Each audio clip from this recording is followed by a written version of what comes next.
Good evening, students. Myself, Rashmi Sharma, Assistant Professor Botany, Pandit Jawaharlal Nehru Arts and Science PG College, Bemetara, Chhattisgarh. Students, आज का हमारा topic है Avena curvature test. Students, Avena curvature test जो है ये आता है ऑक्सीन्स के एक्सपेरिमेंट के अंतर्गत ये आता है, जिसको हमने ऑक्सीन के बाकी जो 5 एक्सपेरिमेंट है उसको हम वीडियो में 2 पार्ट में हम देख चुके हैं.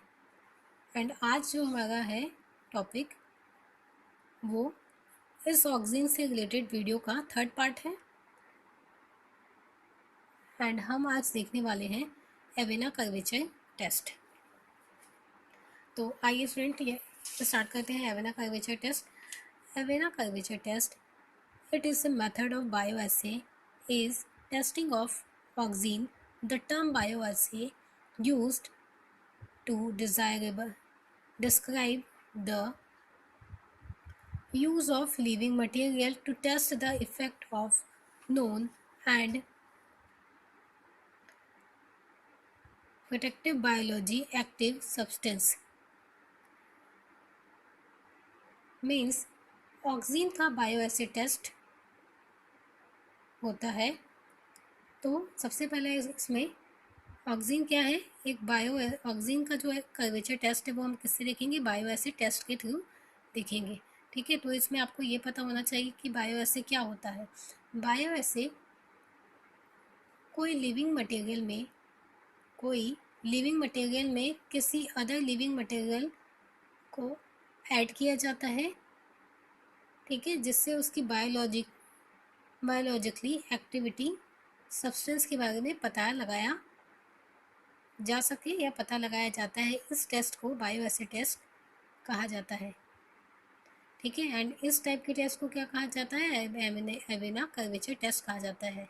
कहने का मतलब है किसी लिविंग मटेरियल को देख के किसी लिविंग मटेरियल के बारे में, ठीक है, बायोलॉजिकली उसकी एक्टिविटी के बारे में पता लगाना ही क्या है, एवेना बायोएसे है.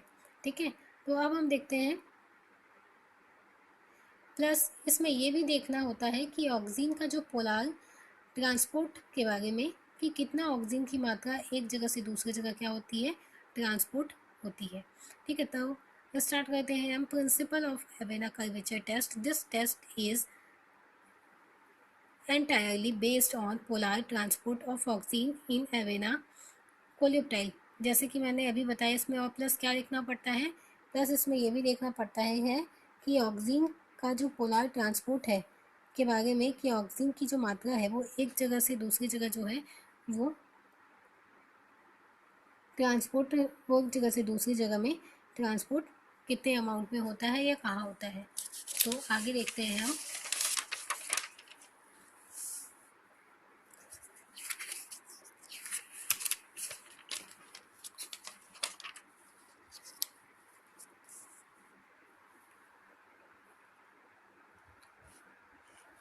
Oxygen applied to one side of the coleoptile will diffuse towards that side rapidly and result in curvature of coleoptile tip. Oxygen एक साइड डिफ्यूज हो जाता है. ऐसा माना जाता है कि ऑक्सीजन नीचे के साइड में डिफ्यूज हो जाता है और ऊपर कोलियोप्टाइल के कर्वेचर के लिए जिम्मेदार होता है. कौन, ऑक्सीजन जिम्मेदार होता है. Procedure of Avena curvature test. First है the seed of Avena sativa are germinated and growth in dark. After 2 days, seedlings were exposed to red light for 2 to 4 hours. ठीक है, एवेना सटाइवा के seed को, ठीक है, germinate किया जाता है, अंकुरित किया जाता है. कहाँ पे, डार्क में अंधकार में क्या किया जाता है, इसे जर्मिनेट किया जाता है. ठीक है, उसके बाद 2 दिन के बाद में इसकी जो सीडलिंग होती है उसे 2 से 4 घंटे के लिए रेड लाइट दिया जाता है. After seedling reach height of 15 to 30 mm millimeter and roots reach a length up to about 2 meter, 2 mm, 2 millimeter. It means फिर उसको वैसे ही कुछ समय के लिए छोड़ दिया जाता है. कब? रेड लाइट देने के 2 से 4 घंटे के बाद, रेड लाइट देने के बाद उसे वैसा ही छोड़ दिया जाता है. उसके बाद जब सीड में 15 to 30 मिलीमीटर तक उसमें क्या आ जाते हैं, रूट का, उसकी जो सीडलिंग की लंबाई है, ठीक है, वो कैसे हो जाती हैं, जब उसकी सीडलिंग थोड़ी लंबी हो जाती है 15 to 30 mm, जब तक स्टेम का हाइट होता है, ठीक है, एंड जो रूट वाला साइट है, जड़ का जो भाग है, उसका हाइट कितना होना चाहिए, 2 mm, 2 मिलीमीटर होना चाहिए. उस समय इस प्लांट को उठाकर वाटर कल्चर में डाल दिया जाता है. Transferred to water culture medium kept in a glass pot.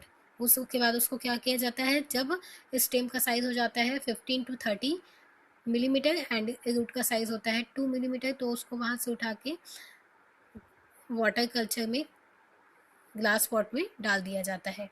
A second decomptation of 2 to 4 mm is necessary after a 3 hours period to remove tissue that has regenerated and produce oxygen. Oxygen will be transported in a polar fashion down the side of the coleoptile to which the oxygen agar block has been applied. Curvature is measured by recording the angle alpha made by a vertical line and a line drawn parallel to the curved portion of the stem. And last है, curvature of coleoptile is directly proportional to the concentration of oxygen. It means क्या किया जाता है, उस समय इस plant को उठा के वाटर कल्चर में डाल दिया जाता है. उसके बाद ऊपर का जो उसका भाग होता है उसको काट के निकाल दिया जाता है. कौन से पोर्शन को? कोलियोप्टाइल वाले पोर्शन को काट के निकाल दिया जाता है. उसके बाद कोलियोप्टाइल को अगार में डाल दिया जाता है, अगार सॉल्यूशन में डाल दिया जाता है. डाल दिया गया, देन उसके बाद फिर प्लांट को क्या होने दिया जाता है, बड़ा होने दिया जाता है. फिर कटे हुए स्टेम पर जब हम अगार ब्लॉक वाले कोलियोप्टाइल को रखते हैं तो स्टेम लाइट के डायरेक्शन में क्या हो जाता है, मुड़ जाता है. तो हम देखेंगे कि कितना मुड़ता है जब उसे यूनिलैटरल लाइट दिया जाता है, कितना कर्व आता है, वही देखना है एवेना कर्वेचर टेस्ट में. उसको मेज़र करते हैं, जिसको मेज़र किया जाता है उसे क्या कहा जाता है, अल्फ़ा कहा जाता है. जितना ऑक्सीजन का कंसंट्रेशन होता है उतना ही कर्वेचर होता है. Curvature and coleoptile directly proportional to the oxygen. Curvature and oxygen जो है, curvature and coleoptile directly proportional to the oxygen होते हैं, ठीक है. ऑक्सीजन का कंसंट्रेशन जितना ज़्यादा होगा उसमें जो कर्वेचर बनेंगे वो भी उतने ही ज़्यादा होंगे. इसमें पाए जाने वाला जो कर्वेचर होता है, ठीक है, उसमें इस टाइप का यदि कर्वेचर आया हुआ है स्टेम में तो उसको क्या कहा जाता है, उसके जितना कर्वेचर उसमें आया हुआ होता है उसके पैरेलल में क्या किया जाता है, पैरेलल में उसे मेज़र किया जाता है कि ये जो स्टेम था वो उसकी लंबाई कुछ इस प्रकार थी. ऊपर वाला पार्ट कौन सा, कोलियोप्टाइल वाला पोर्शन है, तो उसमें कितना डिफरेंस हुआ, ठीक है, वो कितना पोर्शन उसका क्या हुआ, कर्व हो गया, मुड़ गया, उसको इसमें क्या किया जाता है, एवेना कर्वेचर टेस्ट में उसको मेज़र किया जाता है, ठीक है.